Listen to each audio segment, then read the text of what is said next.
కలిసి చూద్దాం.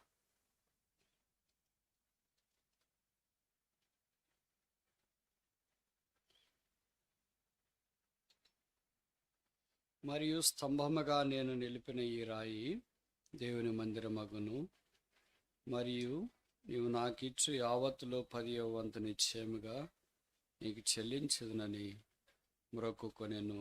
దేవుని మందిరము ప్రార్థన. ప్రేమగల తండ్రి, యేసు ప్రభు నామమును బట్టి స్తోత్రాలు. మానవ హద్దుబాటులో మొదటి శిష్యులు మీరు సహాయం చేసినారు. మా విడుదల చేయబడిన వాక్యము కార్యసిద్ధి కలిగించండి. ఈ రెండవ సెషన్లో కూడా నీ వాక్యము మాకు దయచేయమని ప్రార్థిస్తున్నాము. ఆన్లైన్లో జాయిన్ అయిన వారిని బట్టి స్తోత్రాలు, వచ్చిన వారిని బట్టి కూడా మీకు వందనాలు చెల్లిస్తున్నాము. నన్ను మీ రక్తం చేత కడిగి పరిశుద్ధపరచండి, మీ మాటలు నా నోట ఉంచండి. ఎండ వేడిమి నుండి తప్పించి కాపాడి భద్రపరచమని ప్రార్థన చేస్తున్నా. వంటగదిలో పనిచేస్తున్న వారికి, ఇంకా ఎండ వేడిని భరించి ఆయా పనుల్లో చురుకుగా కదులుతున్న వారందరినీ మీరు కరుణించి సహాయం చేయండి. మీరే మాకు మేలు చేయమని మీ రక్తం చేత కడిగి పరిశుద్ధపరిచి మీ కొరకు పాత్రగా నిలువబెట్టి వాడుకున్నాం. ఈ వాక్యము బయలుదేరుతోడనే వెలుకలుగా ఆజ్ఞాపించు. ఈ వాక్యము సత్యము గనక అందు మమ్మల్ని ప్రతిష్ఠించు. యేసు నామమున ప్రార్థిస్తున్నాము తండ్రి, ఆమేన్.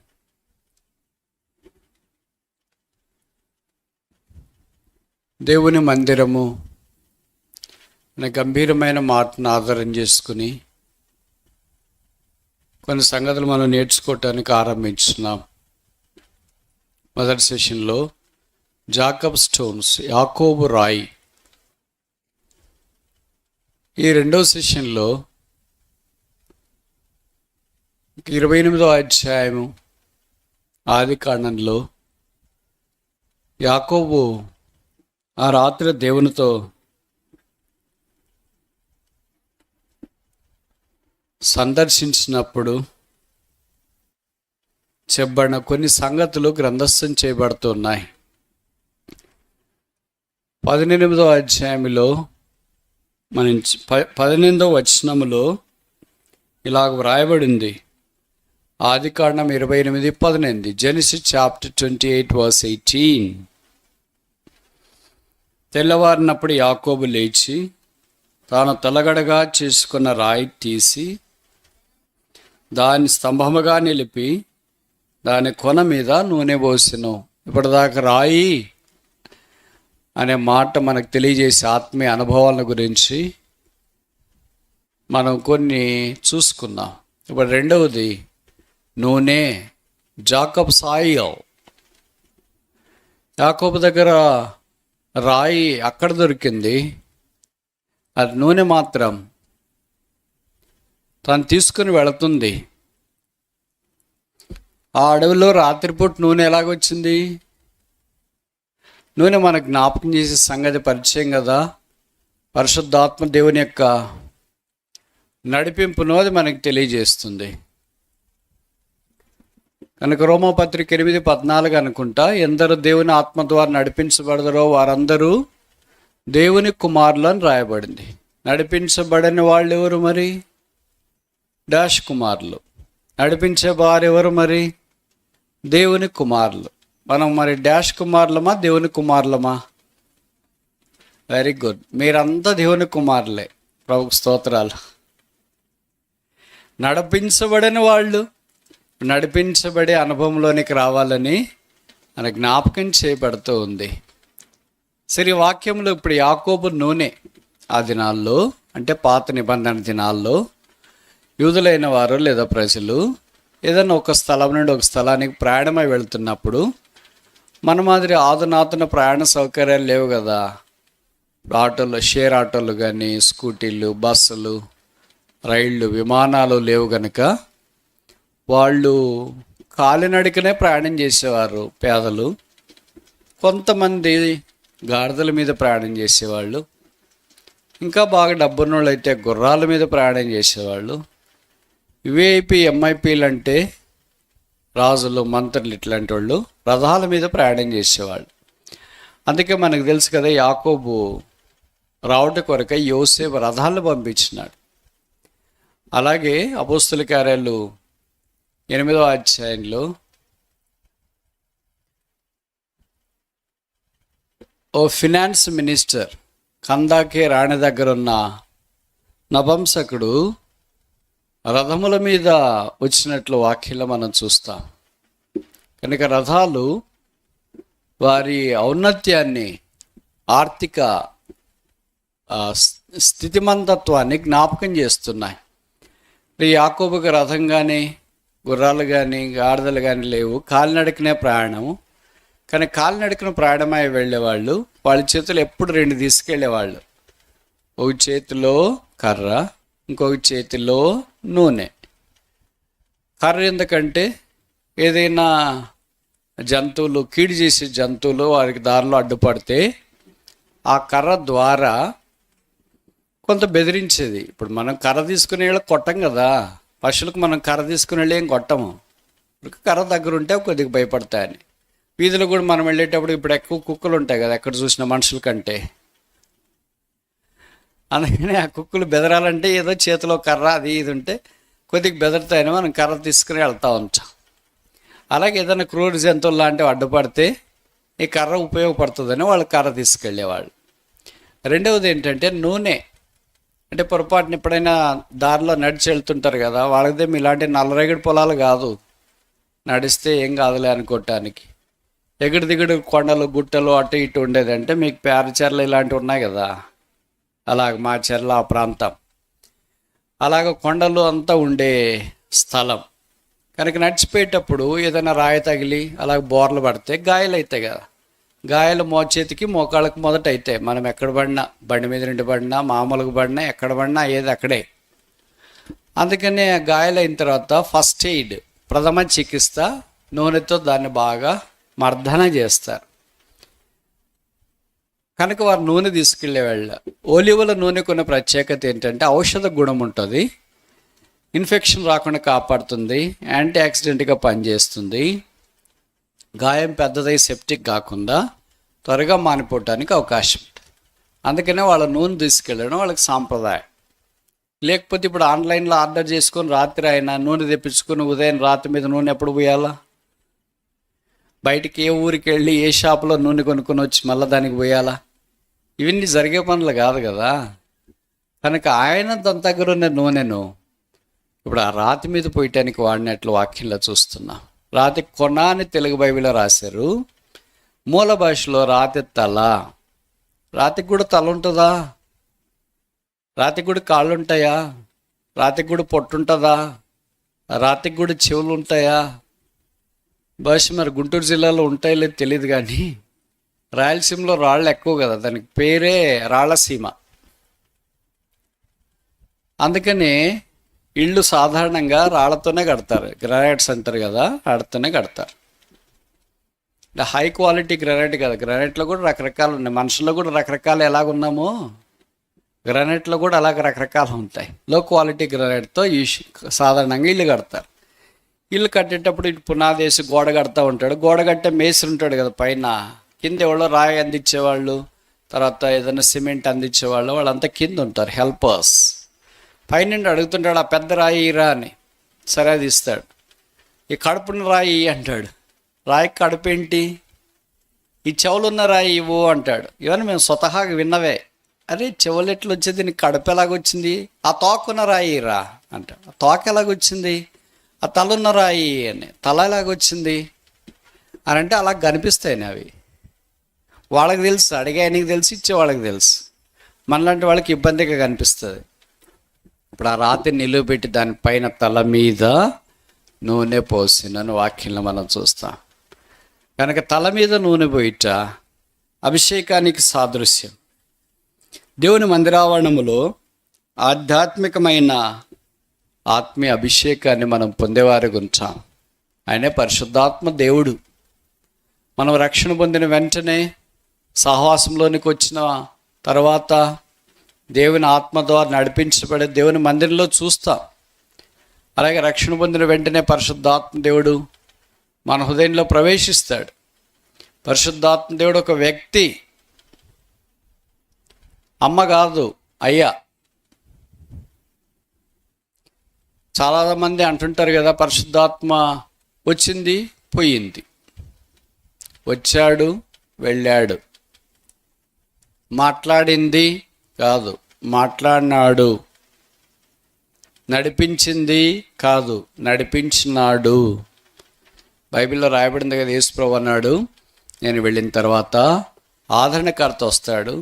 ఆమె అని చెప్పలేదు, ఆయన మీకు పాపమును గురించి, నీతిని గురించి, తీర్పును గురించి బోధిస్తాడు. కనుక the Holy Spirit is a man.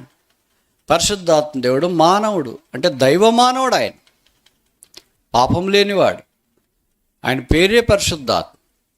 యేసుప్రభువు వారు బాప్తిని తీసుకుని యోర్దాను నదిలో నుండి బయటకు వస్తుంటే బైబిల్లో రాయబడింది కదా, దేవుని ఆత్మ పావురం వలె ఆయన మీదకి దిగి వచ్చింది. ఈయన నా కుమారుడు, ఈయన యందు నేను ఆనందించున్నాను, ఈయన మాట వినుడి. కనుక దైవాభిషేకం ద్వారా దైవస్వరం మనం విని దేవుని యొక్క ఆత్మ ద్వారా నడిపించబడే అవకాశము మనకు వస్తుంది. అది యాకోబు నూనె. మనకి ఇలాంటి నూనెలు ఏమైనా ఉన్నాయా? రెండవది 133:2. 133:2 ఏం తీస్తారో చూస్తాం.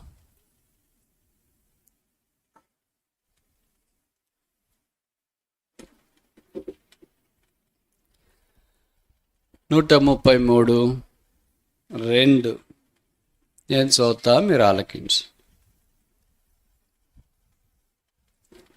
అది తల మీద పోయబడి అహరోను గడ్డ మీదుగా కారి అతని అంగీల వరకు దిగజారిన పరిమళ తైలం వలె. అహరోను తైలం, తైలం అంటే నూనె అని అర్థం. అహరోను ప్రధాన యాజకుడు, మనకు తెలుసు. ఆ ప్రధాన యాజకుడు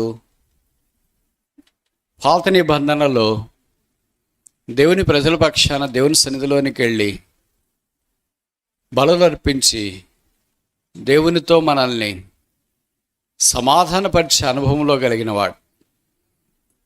ఇప్పుడు కొత్త నిబంధనలో అహరోను కంటే గొప్పవాడు. మెల్కీజెదెకు క్రమం చొప్పున పరిచయం యేసుక్రీస్తు ప్రభువు వారు మనకు ప్రధాన యాజకుడు. ఎబ్రీ పత్రిక 4 ఇట్టి ప్రధాన యాజకుడు మనకు సరిపోయిన వాడని వాక్యంలో రాయబడుతూ వచ్చింది. కనుక యేసుక్రీస్తు ప్రభువు వారు నిరంతర విజ్ఞాపన చేయ ప్రధాన యాజకుడు. పాత నిబంధనలో ప్రధాన యాజకులు రాత్రిపూట నిద్రపోయేవాళ్ళు, వాళ్ళ మనుషులే కదా. కొత్త నిబంధనలో ప్రధాన యాజకుడు అలా కాదు, ఇశ్రాయేలును కాపాడువాడు, కొనికడు నిద్రపోడని వాక్యంలో మనకు జ్ఞాపకం చేయబడుతూ వచ్చింది. కనుక ఈ ప్రధాన యాజకుడు మన విషయమై విజ్ఞాపన చేయవాడు. ఇక్కడ అహరోను తైలం, తైలం అంటే నూనె. ఇంతదాకా నేను చెప్తూ వచ్చినాను, అది చాలా ప్రాముఖ్యంగా వాడబడేది ఆ దినాల్లో.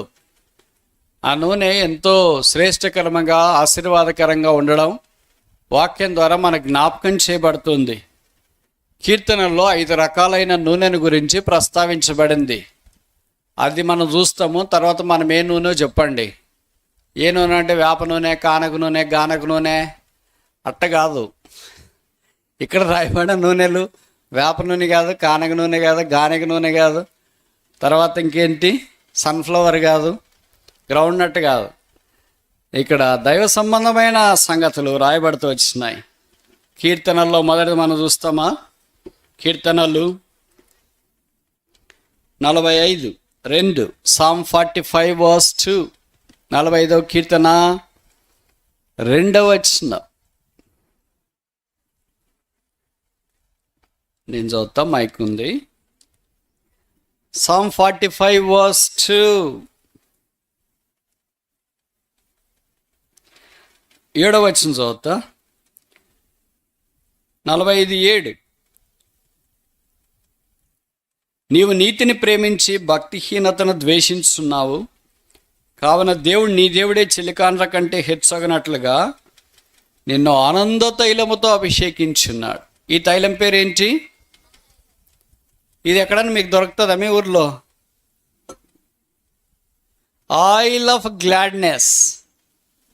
మీకు రకరకాల తైలాలు దొరుకుతాయేమో కానీ కందెన్ లాంటిది, తర్వాత ఏంటి నవరత్నం లాంటిది, ఇలాంటివన్నీ దొరుకుతాయి. కానీ ఇది ఎక్కడ మీ ఊర్లో దొరకదు, ఆన్లైన్లో దొరకదు, ఆఫ్లైన్లో దొరకదు. దీని పేరేంటి? ఆనంద తైలం. అబ్బా, ఇది మనకు దొరికితే ఎంత బాగుండు అనుకుంటున్నారు కదా. దీన్ని పూసుకుంటే ఆనందం వస్తుందనే. Oil of gladness. దేవుడు మనకు ఈ ఆనందాన్ని యేసుక్రీస్తు ప్రభు ద్వారా అనుగ్రహించినాడు. అందుకనే ఫిలిప్పి 4:4 అపోస్తలుడైన పౌలు అన్నాడు, ఎల్లప్పుడూ ఆనంద తైలం పూసుకునుడి. Rejoice in the Lord always, again I say unto you rejoice. కనుక మరలా చెప్పుదును, ఆనందించుడి. ఆనందం యేసుక్రీస్తు ప్రభు ద్వారా వస్తుంది. నెహెమ్యా గ్రంథంలో రాయబడింది, యెహోవా యందు ఆనందించడం వల్ల మీరు బలము పొందెదరు. చెప్పనశక్యమును మహిమాయుక్తమైన సంతోషం, ఆనందం, జాయ్ అన్స్పీకబుల్, గ్లాడ్నెస్ అన్స్పీకబుల్. ఈ ఆనందానికి కర్త యేసుక్రీస్తు ప్రభువే. ఆయన ఆనంద జల ప్రవాహంలో మనల్ని తృప్తి పొందించాలని కోరుతున్నాడు. కనుక పరిశుద్ధాత్మ దేవుడు మన హృదయంతరంగంలో పనిచేస్తున్నప్పుడు, బలంగా ఉన్నప్పుడు మనకి ఎలాంటి కష్టాలైనా, ఇబ్బందులైనా, బాధలైనా, కృంగుదలైనా, అవమానమైనా ఏమవుతుంది? ఆనందంగా మార్చబడుతుంది.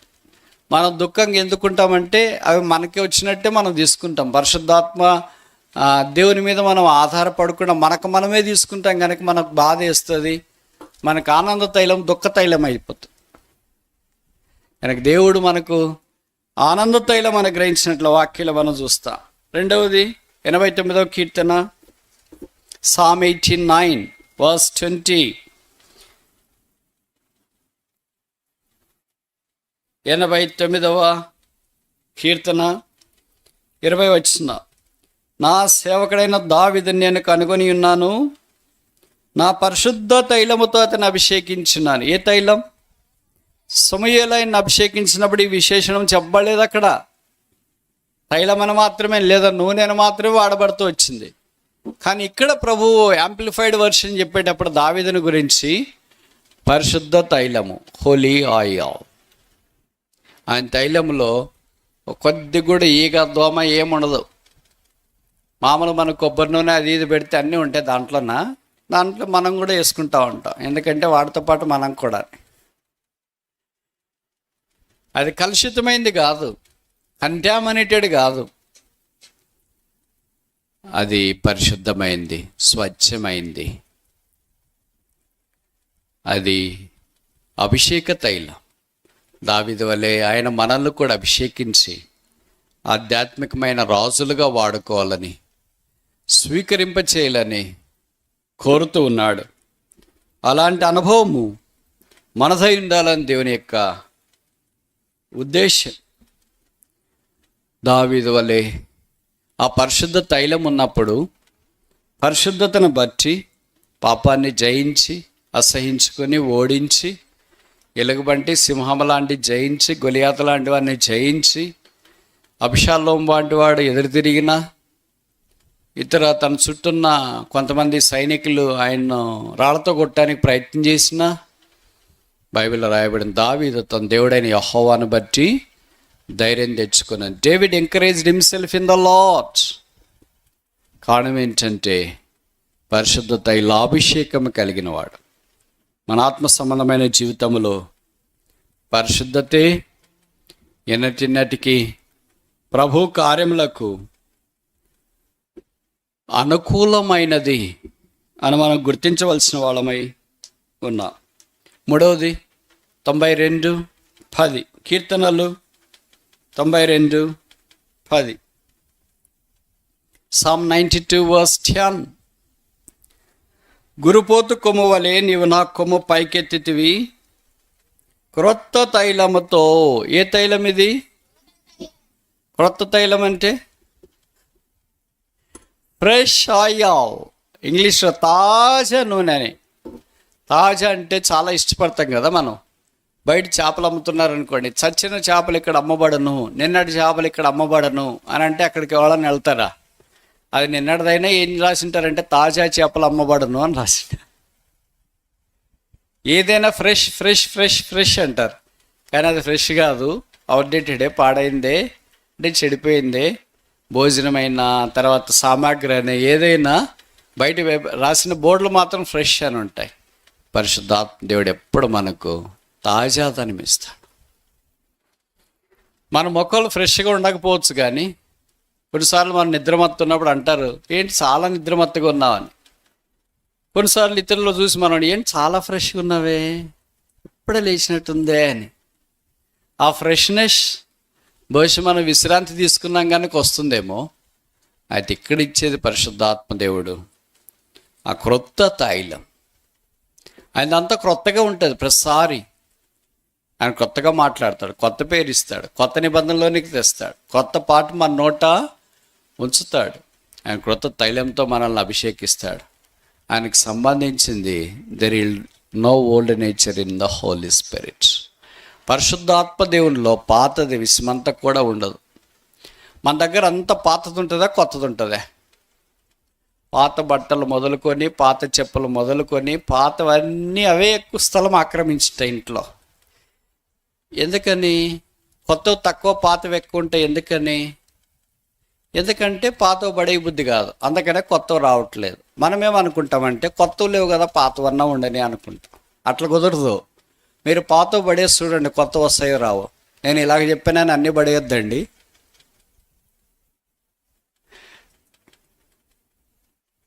పాత చెప్పులు, అన్నీ పాత గోడ గడియారాలు, కొంతమందికి పాతది పెట్టుకొని ఉంటారు అట్లే. ఎందుకంటే ఇది ఎప్పుడుదో తెలుసా, నేను 10th క్లాస్ చదివేటప్పుడు. ఇది ఎప్పుడుదో తెలుసా, నేను చిన్న పిల్లప్పుడు. గుర్తులు, తీపి గుర్తులు ఉంటే మంచిదే, కానీ తీపి గుర్తులు కానీ ఊరికి అనవసరమైనవన్నీ పాత పెట్టుకొని ఉంటే అవసరమా? ఎవడైనా నువ్వు క్రీస్తునందు ఉన్నాడలా వాడు నూతన సృష్టి, పాతవి గతించి. అంటే ఇక్కడ పాత బట్టలు పాతవన్నీ గతించినాయని కాదు దీని అర్థం. పాత స్వభావం, ఓల్డ్ నేచర్, కొత్త స్వభావం వచ్చింది. కొత్త స్వభావం అంటే క్రీస్తుది, పాత స్వభావం అంటే మంది, మంది అంటే సాతాంది, సాతాంది అంటే మంది. ఇంకోసారి చెప్పనా? పాతదంటే మంది, మంది అంటే సాతాంది, సాతాంది అంటే మంది. కొత్త స్వభావం వచ్చిందంటే యేసు ప్రభు యొక్క స్వభావం, nature of Christ is a new nature, fresh nature. ఆయన ఎప్పుడు మనకు దైవికమైన స్వభావాన్ని మనకు దయచేసేవారు. అందుకే ఆయన మనల్ని క్రొత్త తైలముతో అభిషేకించేవాడు. 4 చూస్తామా? కీర్తనలు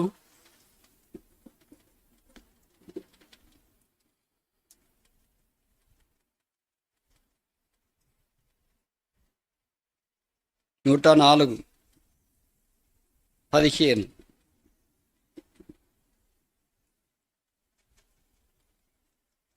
Psalm 104:50.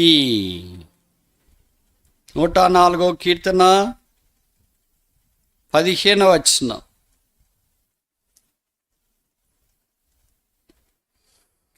అందమూలమున భూమిలో నుండి ఆహారమును నర్ల హృదయమును సంతోషపెట్టు, ద్రాక్ష రసమును వారి మొగములకు మెరుగునిచ్చు.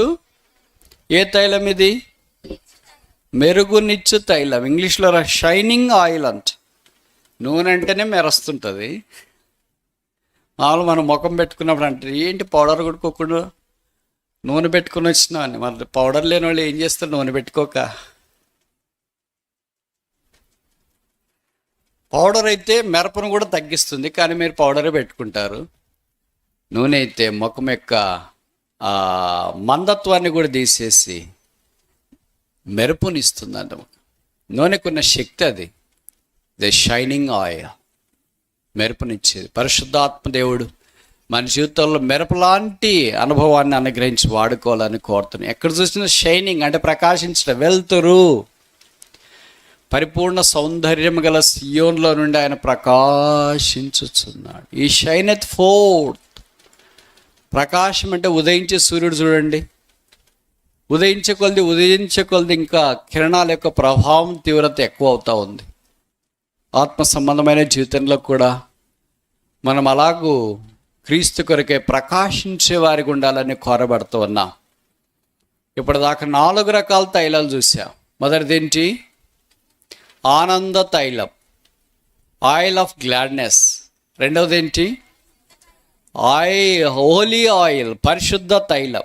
మూడవది ఏంటి? క్రొత్త తైలం, ఆయిల్ ఆఫ్ ఫ్రెష్నెస్ లేదా ఫ్రెష్ ఆయిల్. నాలుగవది ఏంటి? షైనింగ్ ఆయిల్, మెరుగునిచ్చు తైలం. ఐదవది ఆఖరిది చూసి ముందుకెళదామా? అయిపోజేస్తాడు అనుకోవద్దండి, ఇప్పుడు అయిపోజేయను.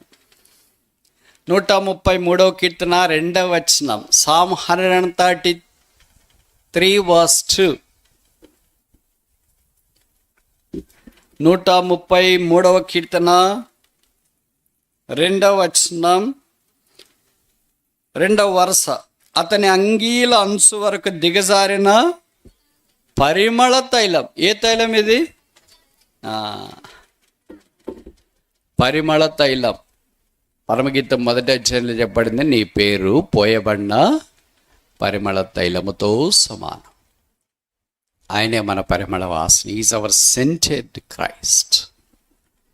ఈ పరిమళ సాంబార తైలానికి, సాంబార్ అంటే ఇది మీరు చేసే సాంబార్ కాదు, బైబిల్లో రాయబడింది.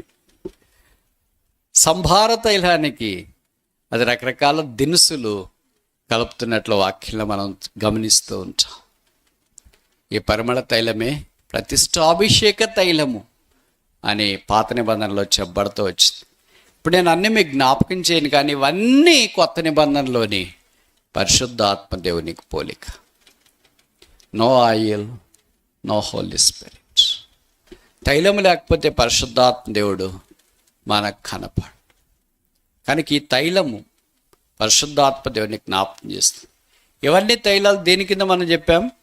అహరోను తైలం. మొదటిది ఏంటి? యాకోబు నూనె, జేకబ్స్ ఆయిల్. రెండవది ఏంటి? ఆరోన్స్ ఆయిల్, అహరోను తైలం. ఆయన యాజకుడు. కొత్త నిబంధనలో యేసుప్రభు యొక్క రక్తం ద్వారా సిలువను బట్టి మనమును ఆత్మ సంబంధమైన యాజకులుగా, రాజులుగా, పరిచారకులుగా ఉండుట కొరకై. అందుకే కదా ప్రకటన 1వ అధ్యాయం 6వ వచనంలో చెప్పబడింది, ఆయన రక్తం ద్వారా ఆయన మనల్ని ఒక రాజ్యముగాను, ఒక జనముగాను, సొత్తుగాను, స్వాస్థ్యముగాను, ప్రజగాను, యాజకులుగాను ఆయన మనం చేసుకున్నాడు. కనుక యేసుక్రీస్తు ప్రభు ద్వారా కొత్త నిబంధనలో మనం ఈ పరిశుద్ధాత్మ దేవుడు అనే తైలాన్ని జీవితంలో అనుభవిస్తూ ఉన్నా. మూడవది చూస్తామా?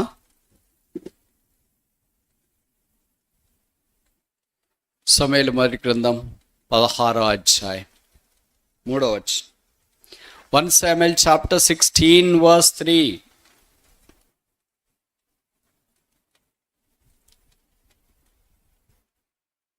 పదహారు 13. సమూయేలు తైలపు కొమ్మును తీసి వాని సహోదరులు ఎదుటి వానికి అభిషేకం చేసిను. నాటి నుండి యెహోవా ఆత్మ దావీదు మీదకి బలముగా వచ్చి, తర్వాత సమూయేలు లేచి రామాకు వెళ్ళిపోయాను. దావీదును సమూయేలు అభిషేకిస్తున్నాడు. దావీదుని ఎలాగ అభిషేకిస్తున్నాడంటే, మొదట రాజుగా అభిషేకించు, 3 అంతల అనుభవము, తర్వాత ఆయన ఒక యాజకుడు, తర్వాత ఆయన ఒక ప్రవక్త. దావీదుకింటే మించిన ప్రవక్త ఎవరున్నారు అన్నట్లుగా ప్రవచించినాడు చాలా సంగతులు. దావీదుకింటే మించిన యాజకుడు ఎవరున్నారు అన్నట్లుగా చాలాసార్లు దైవ సాన్నిధ్యంలో ప్రార్థన చేసినాడు. దావీదు కంటే మించిన రాజు ఎవరున్నారు అన్నట్టుగా దేవుని ప్రజలైన వారిని 40 సంవత్సరాలు సుభిక్షితంగా పరిపాలించినాడు. కొత్త నిబంధనలో కూడా అపోస్తల కార్యాలు 13వ అధ్యాయంలో దావీదుని గురించి ప్రస్తావిస్తున్నారు. దావీదు దేవుని సంకల్పం చొప్పున తన తరం వారిని ఏలి నిద్రించినని రాయలేదు, ప్రభుత్వం చేసి నిద్రించినని రాయలేదు, సేవ చేసి. Every king is a servant. ప్రతి రాజు ఒక సేవకుడే. కానీ బయటికి మాత్రం మనం అలాగే చెప్తాం స్పీచెస్లో. బయట నేను అధికారంలో ఉన్నా, నేను మీకు దాసుడినే, మీ కార్యకర్తనే, మీ సేవకుడినే, అది మస్తుగా మాటలు చెప్తాం. జీవితంలో కూర్చున్నప్పుడు ఆయన వచ్చినాడు, ఆయన ఎవరు మనకు తెలియదే, వెళ్ళిపోం మనం. ఆయనకి మీరు దాసులు అంట కదా అన్నారు అనుకో ఎవరన్నా. ఆయనకి మీరు కార్యకర్త అంట కదా, ఆయనకి మీరు పనివాళ్ళు అంట కదా. అప్పుడు ఏదో చెప్పేంలేదు తెలియక, ఇప్పుడు కూడా ఎలానా అని అనుకుంటూ ఉంటాం. కనుక ప్రభువారు మన యొక్క పరిచారకుడు, మన యొక్క దాసుడు, మనకు అన్నిటికీ సరిపోయిన వాడని వాక్యంలో జ్ఞాపకం చేయబడుతూ ఉంది. సమూయేలు కంటే గొప్పవాడు యేసుక్రీస్తు ప్రభు. సమూయేలు కొంతమందిని అభిషేకించినాడు, బహుశా సౌలు, దావీదును. యేసుక్రీస్తు ప్రభు ద్వారా మనమందరం ఇట్టి అభిషేకంలోనికి తీసుకురావచ్చాం. ఇది సంఘములో జరిగే నూతన ప్రక్రియ. అందుకే 133వ కీర్తనలో అహరోను తైలం దగ్గర మనం చూసినప్పుడు అక్కడ అహరోను తల కనిపిస్తుంది, అహరోను గడ్డం కనిపిస్తుంది, అహరోను వస్త్రాలు కనిపిస్తున్నాయి. ఇవన్నీ అహరోను యొక్క దేహం అక్కడ కనిపిస్తుంది. ఇది యేసు దేహానికి సాదృశ్యం. యేసు దేహం అంటే ఏంటి? 2 చేతులు, కాళ్ళు, తల ఇవన్నీ అదేనా? అది భౌతికంగా కావచ్చు. కానీ ఎఫెసీ పత్రిక 1వ అధ్యాయం ప్రకారము సంఘము అన్న శరీరం, the body of Christ is the church. యేసు ప్రభు శరీరమే సంఘము.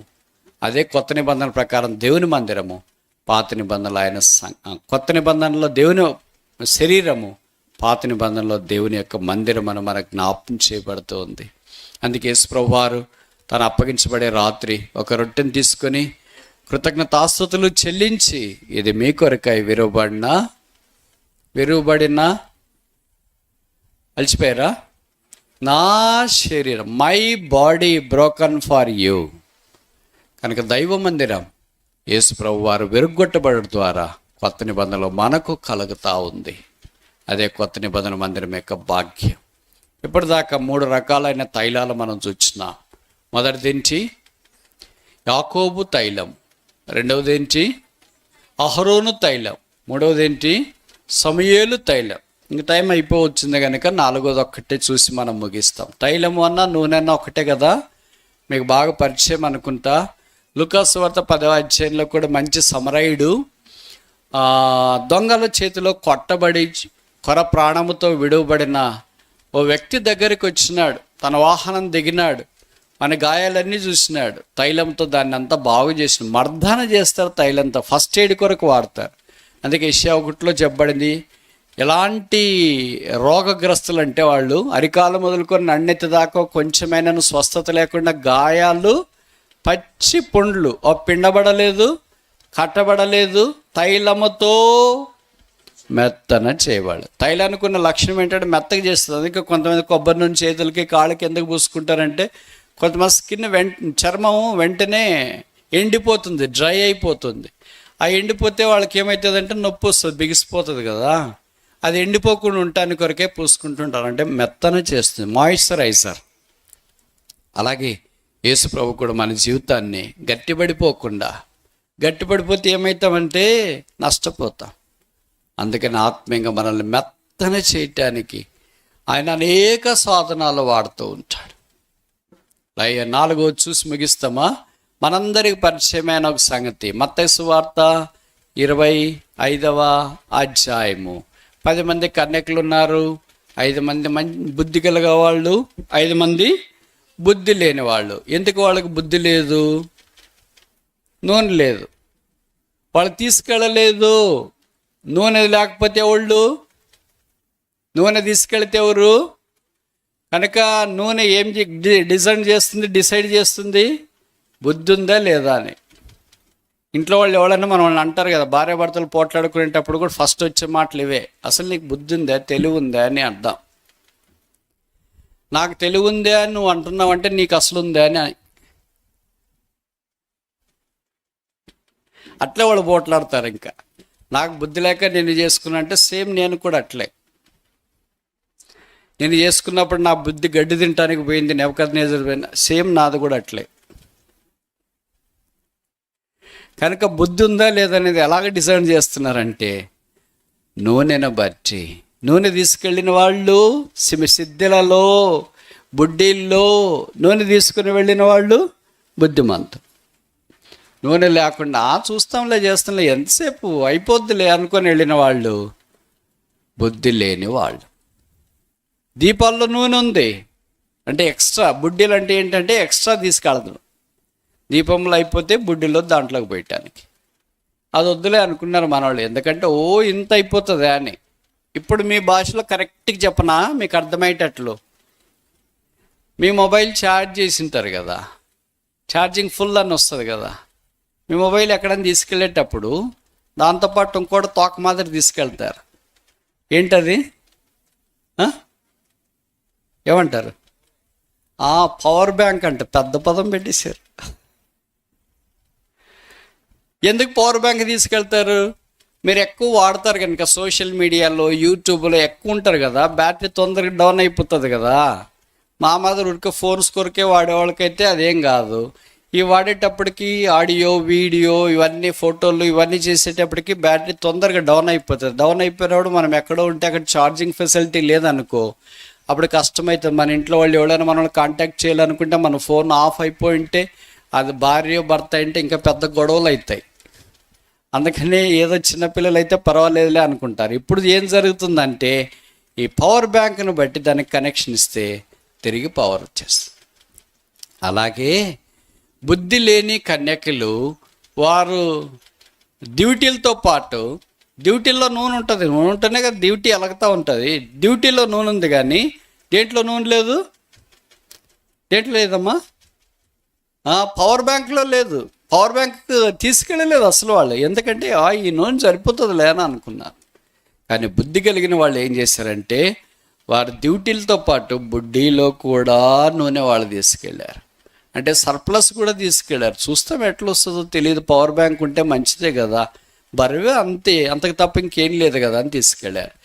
మనకు బుద్ధి ఉందా లేదన్నది ఒకే ఒక ఫ్యాక్టర్ డిసైడ్ చేస్తుంది. చూడండి, ఇప్పుడు ముగించక మన ప్రశ్న ఏంటంటే, దేవుని మందిరంలో కూడా ఇలాంటి వాళ్ళు ఉంటారు. మొదటి రకం ఎవరు? బుద్ధిమంతులు. రెండవ రకం ఎవరు? బుద్ధి లేనివాళ్ళు. ఇప్పుడు ఈ రెండు రకాల్లో మనం ఏ రకము? మొదటి రకమా రెండవ రకమా? చెప్పండి. మీరు చెప్తారా నేను చెప్పాలా? చెప్పరా? తొందరగా ముగిస్తాం. ఏ రకం కాదా? ఆదివారం బుద్ధిన్న రకం, సోమవారం నుండి శనివారం దాకా గడ్డి తిన్న రకం. ఒక ఆయన ఇలాగ ఫోన్ చేసి ఇంకొక ఆయనతో మాట్లాడుతున్నాడు ఫ్రెండ్తో, రేయ్ అసలు నువ్వు అన్నం తింటున్నావా గడ్డి తింటున్నావా అన్నాడు. స్పీకర్ ఆన్ చేసినాడు మా ఎదురుగే. సరే ఏం జవాబు చెప్తాడో అంటే, అవతల ఆయన చెప్పారు రెండు.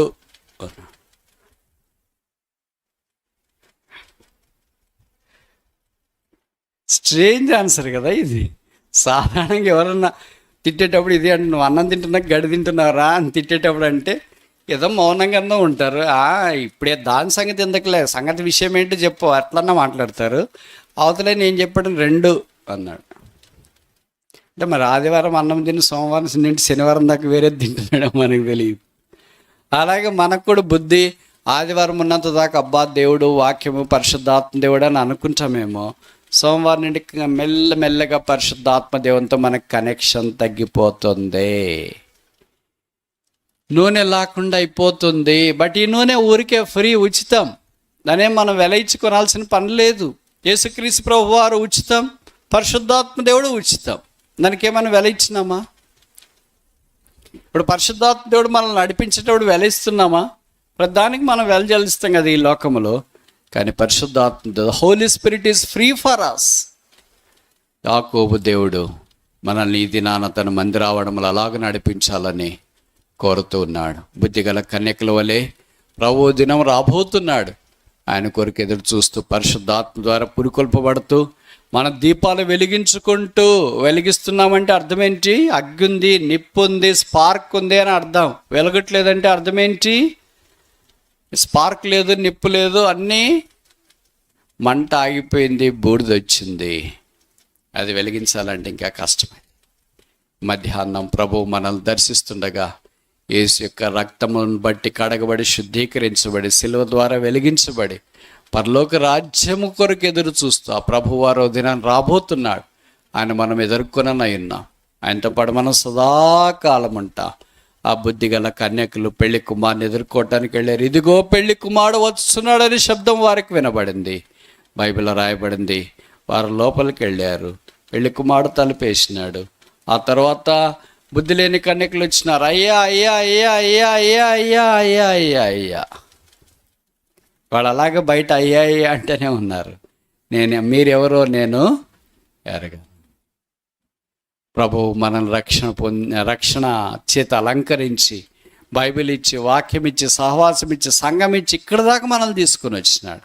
ప్రభు రాకడ కొరకు కనిపెట్టుకొని ఉండాలి. ఈ భూ సంబంధమైన మందిరాలన్నీ వదినాన మనం విడిచిపెడతాం. పర సంబంధమైన మందిరం ఆయన గొర్రెపిల్ల, ఆయన దేవాలయం, ఆయనతో పాటు సదాకాలం ఉండటానికి మనం కొనిపోబడతాం. అక్కడ ఆయనను మనం చూస్తూనే ఆయన వలే ఉంటాం, ఆయనను పోలి ఉంటాం, ఆయనతోనే ఉంటాం. అట్లా ప్రభువు మనల్ని సిద్ధపరచునుగాక. ఆమేన్. ప్రార్థన.